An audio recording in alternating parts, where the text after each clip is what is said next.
I remember you. Ikaw yung kapitbahay nila Mr. and Mrs. De La Costa, no?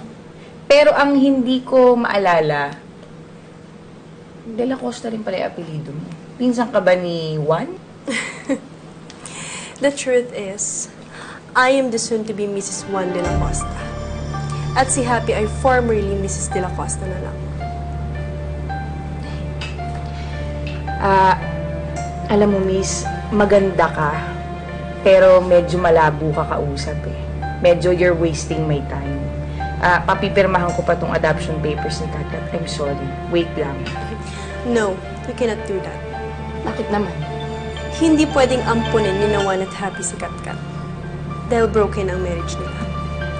Actually, matagal na silang hiwalay. At ako na ang girlfriend nila.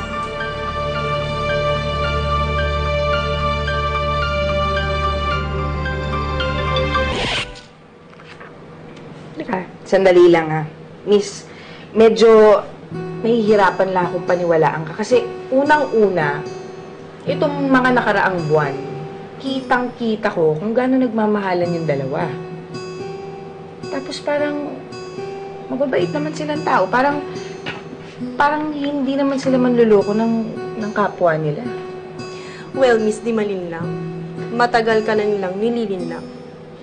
Meron ka bang pruweba man lang na may papakita sa akin? Kasi hindi ako pwede maniwala sa sabi-sabi lang. I'm sorry. Meron. Ito. Annulment documents ni Juan at Happy.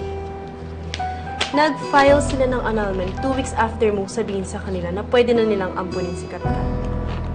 Nagpe-pretend lang sila to be happily married para maampun ni Happy ang bata. So ano, Miss Di Malinlang? Ibibigay mo pa ba sa kanila si Katkat?